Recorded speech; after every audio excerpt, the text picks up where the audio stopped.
నాగశ్విన్ గారికి ఇదే third project and big project కూడా, బిగ్ కాదు మ్యాసివ్ ప్రాజెక్ట్ ఇది. అవును, వైజయంతి ఫిలిమ్స్ అండ్ నాగశ్విన్ గారు అండ్ కాస్టింగ్. అవును, నాగశ్విన్ గారు థర్డ్ ప్రాజెక్ట్కి ఇంత పెద్ద మ్యాసివ్ ప్రాజెక్ట్ని హ్యాండిల్ చేయబోతున్నారు అంటే, అండ్ దీపికా పడుకోన్ కూడా మనం అనుకున్నట్టు చిన్న చిన్న రోల్స్ అయితే తను ఒప్పుకునేది కాదు. షీఈ్ అ బిగ్ స్టార్ కదా సార్ అక్కడ. సో తన పార్ట్ కూడా చాలా ఎక్కువగా ఉండుంటేనే, సో అమితాబ్ బచ్చన్ గారు ఉన్నారు, కమల్ హాసన్, వీళ్ళందరి పార్ట్స్ ఈక్వల్గా ఉంటే కానీ అంత కాస్టింగ్ అనేది పాసిబుల్ కాదు. అట్ ద సేమ్ టైం ఈ ప్రాజెక్ట్ బడ్జెట్ ఇట్ సెల్ఫ్ ఇదే పెద్ద ఏమన్నారు, పెద్ద అట్రాక్టివ్ పాయింట్ అనమాట. 800 కోట్లు అనే మాట కూడా వినిపించింది. 800 కోట్లు పెడుతున్నారు ఈ సినిమాకి అని. అంటే వాళ్ళు చెప్పినటువంటి రెమ్యూనరేషన్స్ 250, అంటే ప్రధాన పాత్రధారులకు ఇస్తున్న డబ్బులే 250 కోట్లు దాటినాయి. అంటే ప్రభాస్కి 150 అని చెప్తున్నారు, కమల్ హాసన్కి 70 అంటున్నారు. అంత ఇచ్చారా లేదా అనే విషయం తెలియదు, కానీ బయట ప్రచారంలో ఉన్న విషయం చెప్తున్నారు. తర్వాత ఒక హీరోయిన్కి 10 ఇచ్చారు, ఇంకో హీరోయిన్కి 15 ఇచ్చారు. ఇలాంటి లెక్కలన్నీ అమితాబ్ గారికి 15 ఇచ్చారు అని. అమితాబ్కి 15, కమల్ హాసన్కి 70, ఈయనకి 150. ఈ లెక్కలన్నీ చూస్తే 250 ఇక్కడికే ఈ 5-6 పాత్రలకే 250 కోట్లు వస్తుంది. ఇంకా మిగిలిన కాస్టింగ్ గురించి చెప్పాలి. అంటే రెమ్యూనరేషన్లకి ఎంత అయి ఉంటుంది, టేకింగ్కి ఎంత చేసి ఉంటారు వీళ్ళు. 800 కోట్లలో అయి ఉంటుందా అనే డౌట్ వచ్చే లెవెల్లో ఉన్నాయి ఫిగర్స్ అన్నీ కూడా. 800 కోట్లు పెట్టినప్పుడు ఎంత రెవెన్యూ రాబట్టాలా ఆ సినిమా అనేది ప్రశ్న. ఇప్పుడు కనీసం ఇంటూ 4 అయినా నడవాలి. కాబట్టి ఆ సినిమా కనీసం 4000 కోట్లు రాబట్టగలిగితే వర్కౌట్ అయినట్టుగా చెప్పుకోవాలి దాన్ని. దానికోసమని ప్రపంచ మార్కెట్ని అడ్రస్ చేస్తున్నారు ఇప్పుడు. అంటే ఇంత డబ్బులు వెనక్కి రావాలంటే ఖచ్చితంగా మార్కెట్ పెరగాలి. మార్కెట్ సైజు పెరిగితేనే డబ్బులు వస్తాయి. ప్యాన్ కాదు, అవుట్ ఆఫ్ ది కంట్రీ. ఎప్పుడైనా ఎక్కడైనా కావచ్చు. అది రేపు పొద్దున ఇతర ఖండాలు ఓపెన్ అయితే అక్కడికి కూడా సినిమా తీసుకెళ్తారు. ఖండాంతర చిత్రము అనే పేరు పెట్టి ఇప్పుడు అలాగైతే ప్రపంచ మార్కెట్ని అడ్రస్ చేస్తున్న సినిమాని మాట్లాడుకుంటున్నాము, అలాగే ఇతర ఖండాలను కూడా అడ్రస్ చేసే సినిమా అని మాట్లాడుకుని పాన్ యూనివర్స్ అని వాడేస్తున్నారు. కానీ అప్పుడు కరెక్ట్ అవుతుంది యూనివర్సల్ సినిమా. ఎక్కడైనా కానీ ఏ రకమైన ప్రేక్షకుడినైనా ఈ సినిమా అడ్రస్ చేయగలదు అనేటువంటి సినిమాలు వచ్చి చంద్రమండలంలో ప్రీ రిలీజ్ ఈవెంట్లు జరిగే పరిస్థితి దాకా వెళ్ళొచ్చు. అంటే ఎక్కడ ప్రేక్షకుడు ఉంటే అక్కడికి సినిమాని తీసుకెళ్తాం అనేది. ఒకప్పుడు తెలుగు సినిమా మార్కెట్ అంటే ఇక్కడ వరకే ఉండేది. ఉమ్మడి తెలుగు రాష్ట్రం ఇక్కడ వరకు మాత్రమే రిలీజ్ అయ్యేవి. లేదు, 2 రాష్ట్రాలుగా ఉంది ఇది. అంటే నిజాం స్టేట్గా ఉంది, అది ఆంధ్ర స్టేట్గా ఉన్నప్పుడు సినిమాలు రిలీజ్ అయినాయి. అప్పుడు కూడా తెలుగు సినిమా తెలుగు మార్కెట్ మాత్రమే అనుకునేవాళ్ళు. ఈ మార్కెట్ సైజును బట్టి బడ్జెట్ డిసైడ్ అయ్యేది. ఆ రోజుల్లో తెలుగు హీరోలకు ఇచ్చే రెమ్యూనరేషన్లకి, లేదు తమిళ హీరోలకు ఇచ్చే రెమ్యూనరేషన్ కంటే కూడా హిందీ సినిమా హీరోల డబ్బులు ఎక్కువ. ఎందుకంటే వాళ్ళది జాతీయ మార్కెట్ కాబట్టి వాళ్ళ రెమ్యూనరేషన్ ఆ లెవెల్లో ఉండేవి.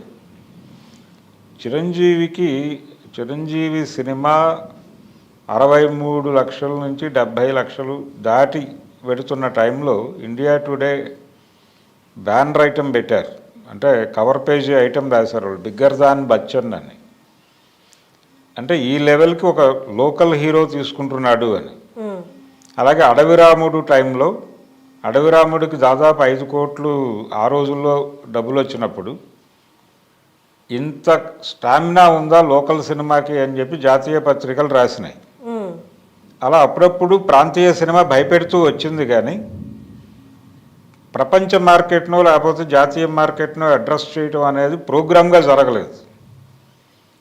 ఎప్పుడైతే వీళ్ళ మార్కెట్ పెరుగుతుందో, వీళ్ళ సినిమా మార్కెట్ పెరుగుతుందో, వీళ్ళ రెమ్యూనరేషన్లు కూడా పెరుగుతాయి. రెమ్యూనరేషన్లు పెరగడానికి కూడా మార్కెట్ పెరగాలని కోరుకుంటారు. అలాగే రెవెన్యూస్ పెరగాలి. క్వాలిటీ సినిమా కావాలంటే డబ్బులు పెట్టాలి. డబ్బులు పెడితే క్వాలిటీ సినిమా వస్తుంది. డబ్బులు పెట్టాలంటే రిటర్న్స్ గ్యారంటీ ఉండాలి ప్రొడ్యూసర్కి. రిటర్న్స్ గ్యారంటీ ఉండాలంటే మార్కెట్ స్పాన్ పెరగాలి. అది అప్పుడు మాత్రమే వర్కౌట్ అవుతుంది అనే సూత్రం ఆధారంగా ఇప్పుడు ఇండస్ట్రీ నడుస్తోంది. అంతే సార్, అవును, కరెక్ట్.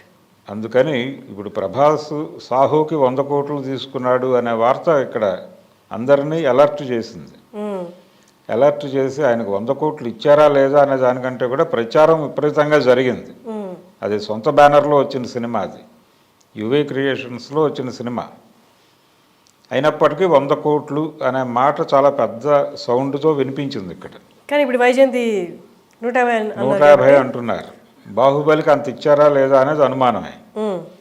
కానీ ఆ సినిమా 1500 కోట్లు కలెక్ట్ చేసింది అనేది అది 1500 కోట్లు అనేది చాలామందిని అడ్మైర్ చేసిన అంశం. ఇప్పుడు ఈ సినిమాకి 5000 కోట్లు వస్తాయి నిజంగానే, వీళ్ళు అనుకున్నట్టు 4000 కోట్లు 5000 కోట్లు వస్తే తెలుగు సినిమా పరిస్థితి ఏమిటి? ఈ 150 కోట్ల రెమ్యూనరేషన్ ఏమిటి? అంటే ఒకప్పుడు ఎన్టీఆర్ లాంటి హీరోకి ఆయన చివరి రోజుల్లో నా దేశం సినిమాకి తీసుకుంది 30 లక్షలు తీసుకున్నాడు ఆయన. 30-35 లక్షల లోపే. ఆ రెమ్యూనరేషన్కి ఇప్పుడు ఒకవేళ ఆయన మనవడే పాన్ వరల్డ్ సినిమాలో చేస్తే కనీసం 150-125 ఇస్తే 125 కోట్లు అనే ఫిగర్ ఎక్కడ, 35 లక్షలు అనే అంకె ఎక్కడ అనేది.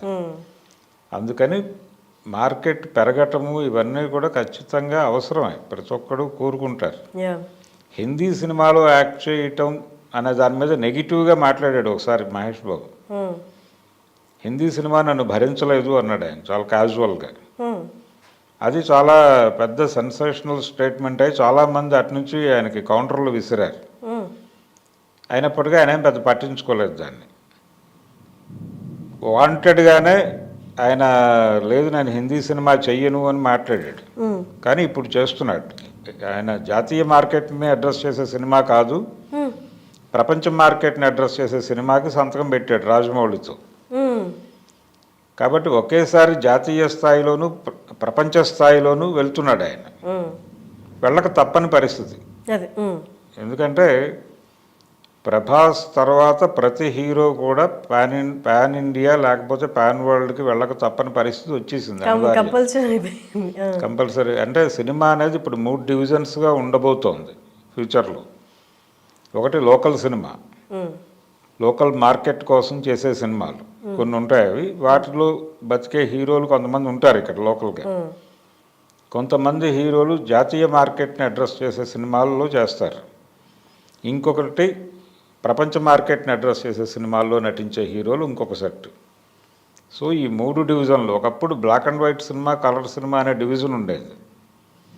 పెద్ద హీరోల సినిమాలు, చిన్న హీరోల సినిమాలు అనే ఒక డివిజన్ ఉండేది. ఇప్పుడు ఆ డివిజన్స్ అన్నీ వెళ్ళిపోయి ఒక కొత్త డివిజన్, ఒక 3 డివిజన్లు రాబోతున్నాయి. Local cinema, pan India cinema, pan world cinema అనేది.